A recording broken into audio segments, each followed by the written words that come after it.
در تهران به دنیا اومدم. حدود 14-15 سالم بود که شروع کردم به نقاشی تحت تاثیر برادر خواهرای بزرگترم. اول نقاشی که شروع کردم رنگ و روغن بود. با رنگ و روغن شروع کردم و بعد از یک مدتی که گذشت شروع کردم از متریال‌های دیگه هم استفاده کردن، مواد دیگه هم استفاده کردن، مثل اکریلیک، پاستل، مداد و زغال و بعضی وقتا چیزهای دیگه هم با میدیومایی که استفاده میکنم قاطی میکنم.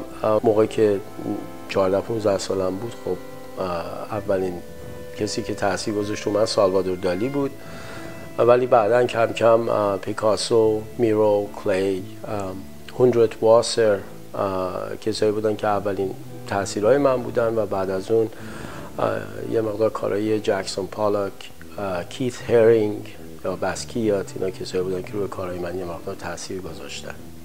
طبیعت هر روز همیشه در حالت تغییر هستش. هر چقدر این تغییر کوچیک باشه ولی همیشه روز به روز، دقیقه به دقیقه این تغییرات هست و نقاشی من و کارهای هنری منم ایدیاش همون تغییر هستش که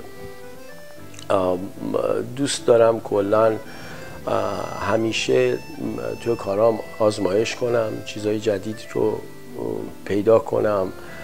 همیشه این آزمایش ها موفق نیستش، بعضی وقتا هستش که کار نمیکنه و بایستی عوض کنیم، ولی کلا یه چیزی که هستش اینه که دوست دارم همیشه در کارم تغییر باشه، چون فکر میکنم که با تغییر پیشرفت هم به وجود میاد. در کنار پیشرفت میتونه بعضی وقتا شکست هم باشه، ولی اصولا برای من همیشه آرتیستایی که میتونستن یک مقداری در کارشون تغییر بدن و از یک حالت به یه حالت جدید پیش برن، برای من اصولا احترام براشون خیلی بیشتر داشتم، چون همیشه فکر میکردم که یه مقدار جرأت میخواد که آدم از اون حالتی که باهاش راحت شده بتونه در بیاد و چیزهای جدیدی رو امتحان کنه. یه مقدار من کارهای سرامیک کردم. البته میگم من خودم رو به عنوان به قول معروف سرامیک آرتیست نمیدونم، ولی یه کارهای توی سرامیک کردم. کارهای من اکثرا روی چرخ درست میکنم و بعدا بعضی وقتا یه چیزایی رو درش تغییر و تبدیل میدم.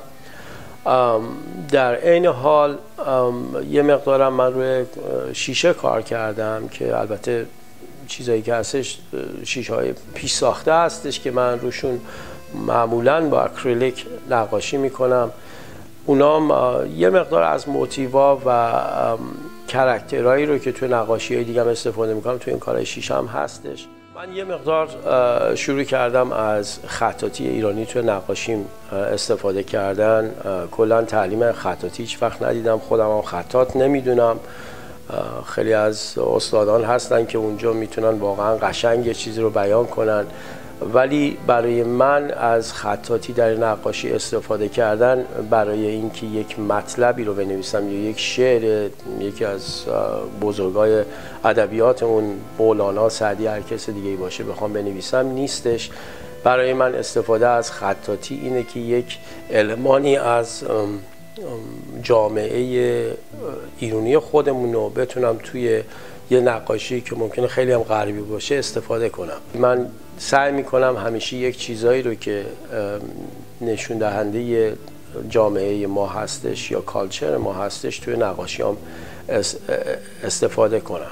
موقعی که من نقاشی میکنم پایان یک نقاشی آغاز نقاشی بعدی هستش، یعنی اینکه با اینکه ممکنه خیلی تغییر بدم در استایل نقاشیم ولی همیشه یک چیزی درش باقی میمونه که نشون میده که این نقاشی کار منه، یک حالت به خصوصی هستش، یک ادامه‌ای هستش در کارها.